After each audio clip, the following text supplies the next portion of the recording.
Hello दोस्तों, देखिए इस वीडियो में आज हम बताएंगे क्या केमिस्ट्री बताएंगे। क्यों इसको पहले हम केमिस्ट्री कल के वीडियो में बता चुके थे। आज देखिए थोड़ा आगे बताएंगे, परमाणु के बारे में बताएंगे। कल भी परमाणु के बारे में बताए थे मगर पूरा डीपली नहीं, आज पूरा डीपली और बताएंगे। जहाँ से बताएं तो उसके बाद देखिए कल वाला थोड़ा रिविजन हम करवा देते हैं कि याद आ जाए।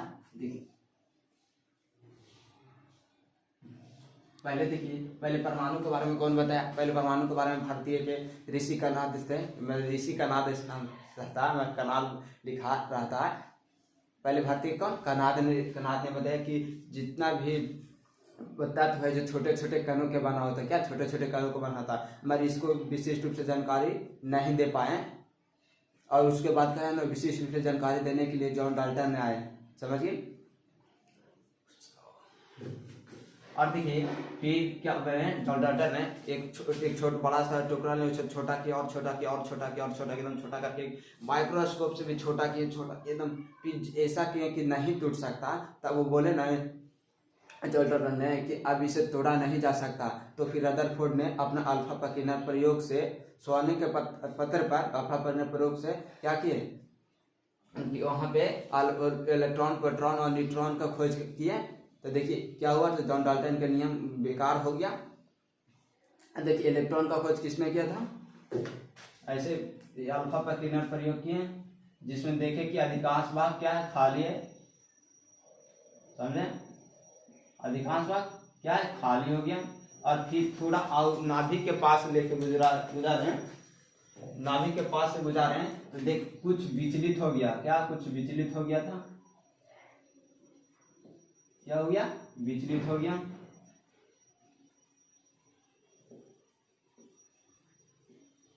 समझ गए, कुछ विचलित हुआ।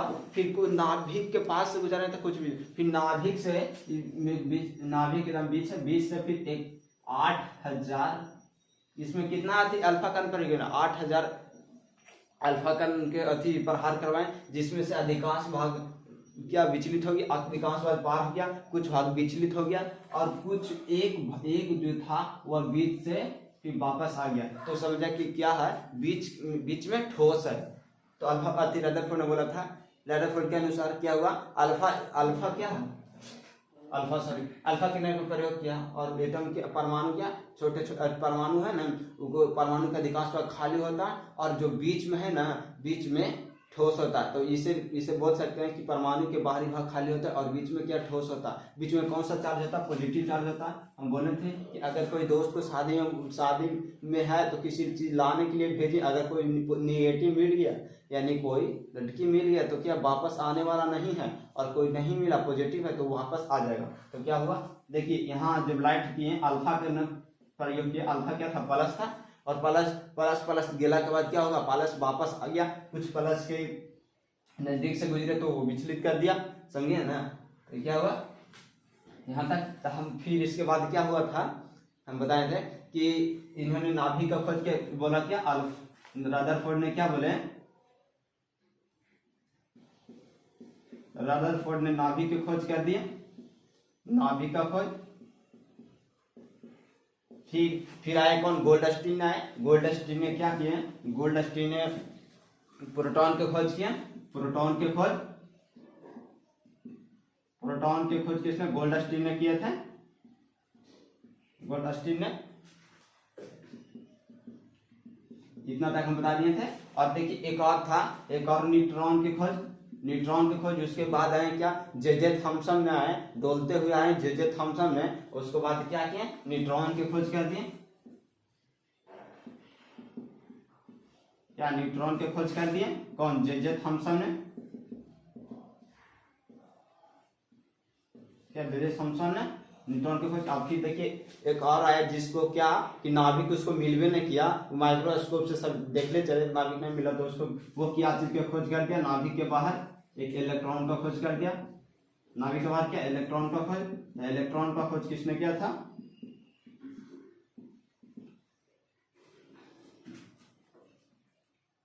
सॉरी न्यूट्रॉन का खोज चार्विक ने किया था, न्यूट्रॉन का खोज चार्विक ने, और इलेक्ट्रॉन का खोज डॉक्टर हुए जे थॉमसन ने, या जे थॉमसन, जैसे थॉमसन थे। अब देखिए यहाँ तक तो हम बता दिए से। अब देखिए आगे बताएंगे।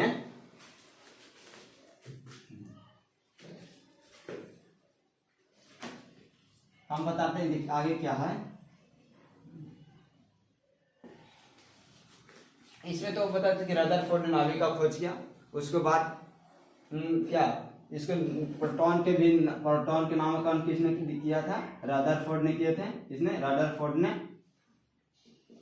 ने नामकरण किए थे। तो दूसरा के बच्चा के नाम रखने से खुद का बच्चा नहीं हो जाएगा, इसलिए देखिए अब आगे बताते हैं। अब रदरफोर्ड ने प्रयोग किए तो देखिए कुछ क्वेश्चन था उसके बारे में हम बता सकते हैं। देखिए इसमें क्या इलेक्ट्रॉन होता, क्या होता है इसमें?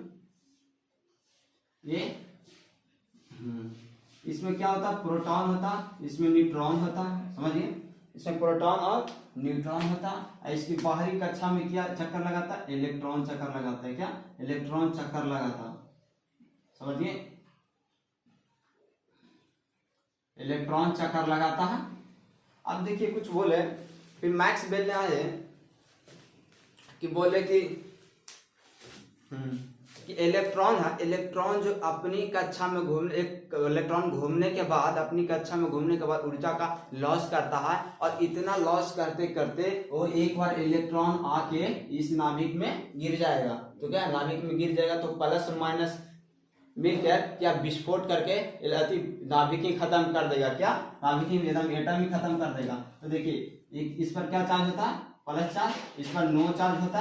अब देखिए तब बोले, क्या बोले? मैक्सवेल ने बोले थे, मैक्सवेल ने बोले, और उसके बाद क्या बोरबेरी ने बोले, क्या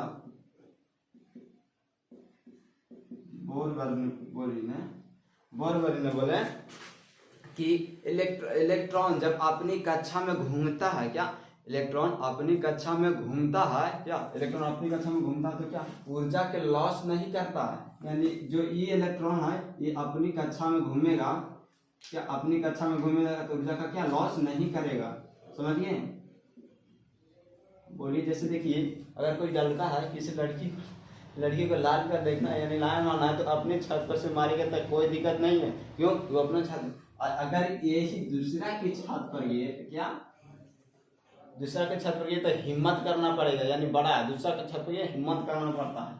यानी बोले तो दूसरा में जाएगा तो क्या ऊर्जा का ग्रहण करना पड़ता है। किसने में बोरवेल ने बोला था कि ऊर्जा का ग्रहण करना पड़ता है। अब अपने कक्षा में घूमेगा तो ऊर्जा का न लॉस होगा न ग्रहण न गेन करेगा, समझिए। अब देखिए जब पहला से दूसरा कक्षा में इलेक्ट्रॉन जाता है, ई वाला इलेक्ट्रॉन इसमें आता है तो क्या ऊर्जा को ग्रहण करना पड़ता है। जब देखिए कोई गरीब आदमी है और वो अमीर बनना चाहता है, अमीर बनेगा तो क्या उसको क्या करना पड़ेगा? कुछ तो ग्रहण करना पड़ेगा, पैसा ग्रहण करना पड़ता है ना। और उसी जब इलेक्ट्रॉन है जो निम्न कक्षा से उच्च कक्षा में जाता है तो क्या होता है इलेक्ट्रॉन ऊर्जा को ग्रहण करता है।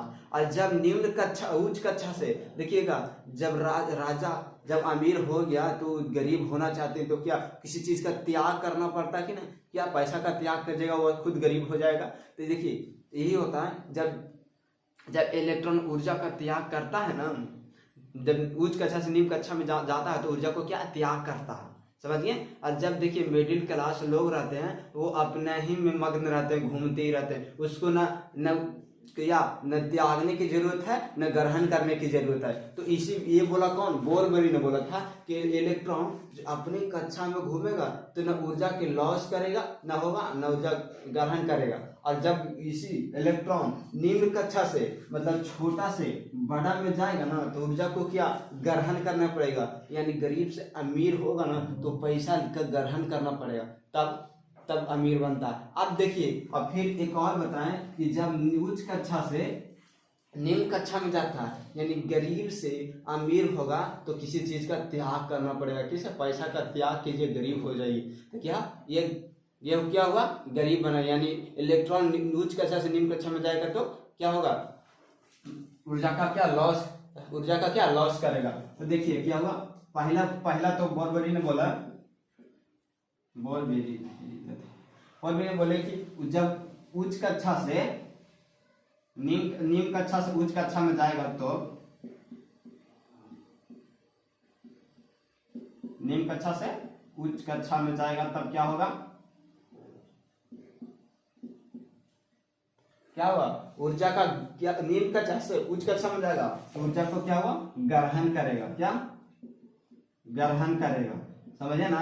मैं बोले अगर गरीब से अमीर, इसको मान लीजिए गरीब, ये अमीर, जब गरीब से अमीर होगा तो क्या होगा, समझिए, ऊर्जा को कुछ पैसा को ग्रहण करना पड़ेगा, समझिए ना, समझाने के लिए आपको बोलते हैं।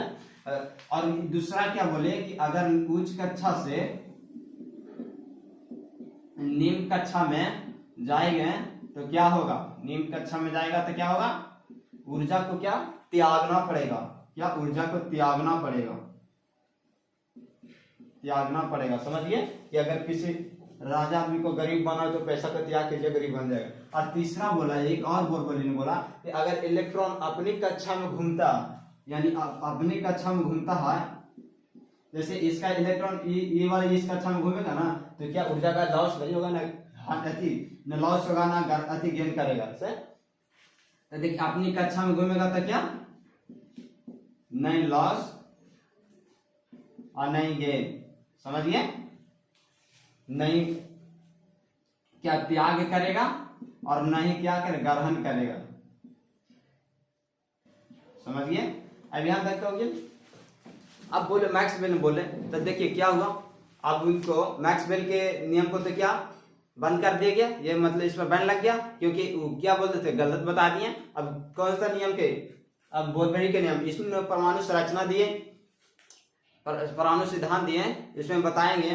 देखिए कि कौन सा कक्षा किस में रहता है। पहले नंबर देखिए बोरबेरी ने एक कक्षा एन बराबर, जैसे पूरा कक्षा है,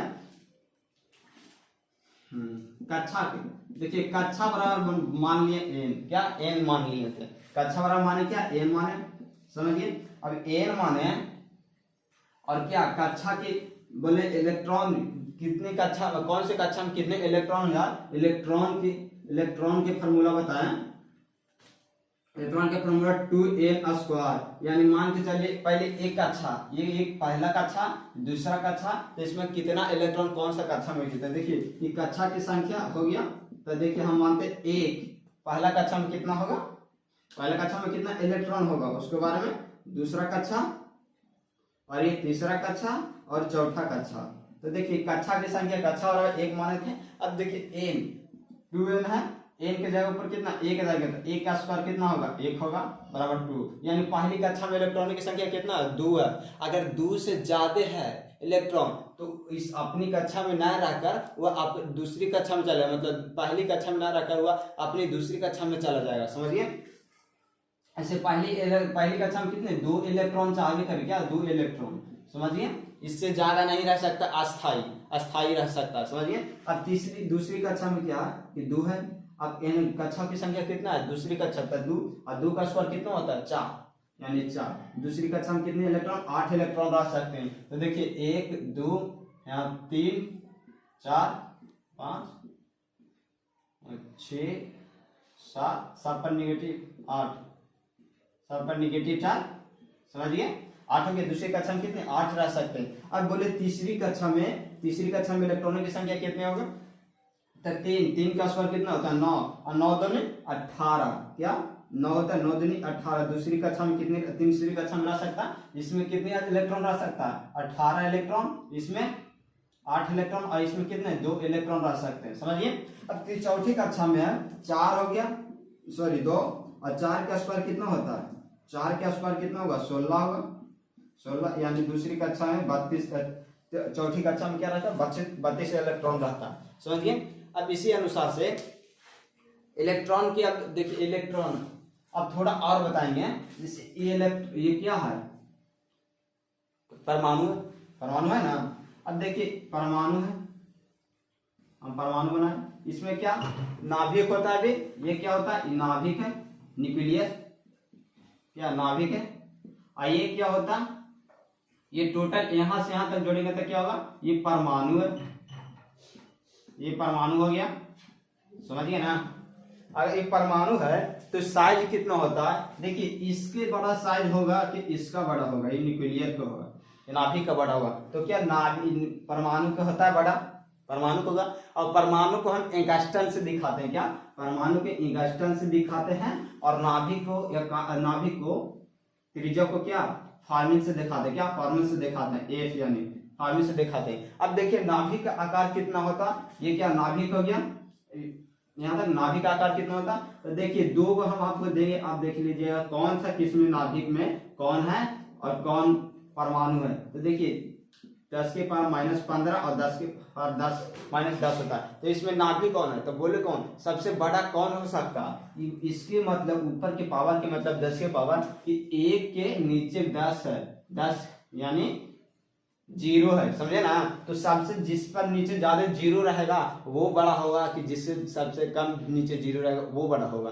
तो जिससे नीचे में जो ज्यादा 0 होता है यानी जिसके पावर ज्यादा हुआ माइनस में वो क्या हुआ 0, वह छोटा हुआ। तो ये क्या हुआ, ये छोटा है, तो छोटा कौन सी होगा नाभिक में, नाभिक हो गया छोटा, समझिए। और नाभिक ये छोटा हो गया, और ये क्या है तो ये 10 के पावर -10 क्या होगा थोड़ा बड़ा है, तो बड़ा कौन सा होगा परमाणु होगा, क्या बड़ा परमाणु होता है यानी परमाणु। और परमाणु को हम किससे दिखाते हैं, एंगस्ट्रम से दिखाते हैं, और नाभिक को फॉर्मूले से दिखाते हैं। अब देखिए करते हैं कि जो नाभिक है, नाभिक का आकार और परमाणु का आकार में कितना डिफरेंट है। जो नाभिक का आकार होता है वो परमाणु के आकार से लाख गुना क्या बड़ा होता है ना, बोलते हैं लाख गुना बड़ा। यानी बोले तो परमाणु के आकार, परमाणु बराबर क्या होता है, परमाणु के त्रिज्या से, परमाणु की त्रिज्या परमाणु की त्रिज्या बराबर होता है, देखिएगा यहाँ परमाणु की त्रिज्या बराबर 1 लाख गुने, यानी 1 लाख गुने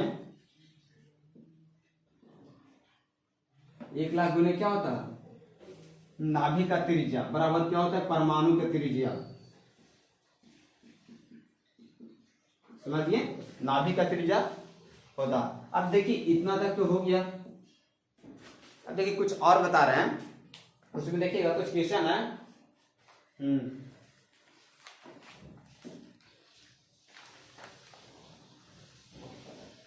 इलेक्ट्रॉन न्यूक्लियस कहता है। अब देखिए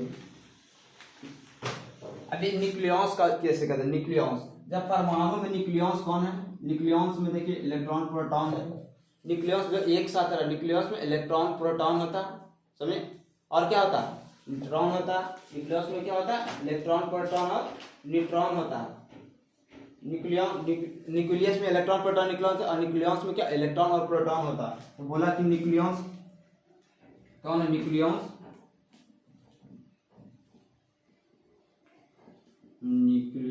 इलेक्ट्रॉन प्रोटॉन होता,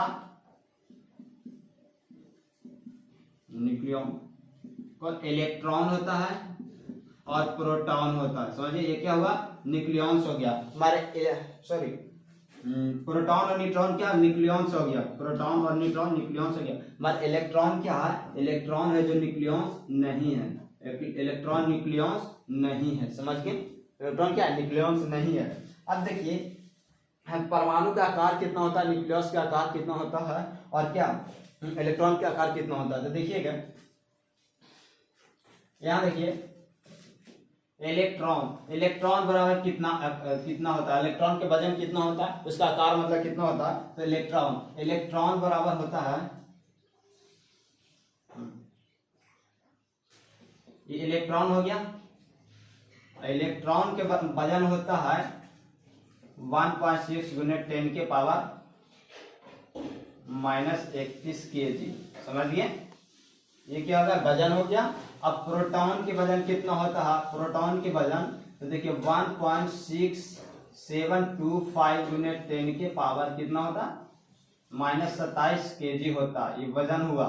और इसी तरह से न्यूट्रॉन का वजन 1.6 गुने 1.6748 गुने 10 के पावर -27 kg होता, समझिए ये। तो इसमें भारी कौन होगा, तो देखिए हमेशा देखिए ये क्या, ये तो हल्का होगा क्योंकि 6 है। यहाँ देखिए अब ये दोनों में भारी देखते हैं कौन होता है, वो भारी कौन होगा, ये तो हल्का हो गया, ये हल्का हो गया,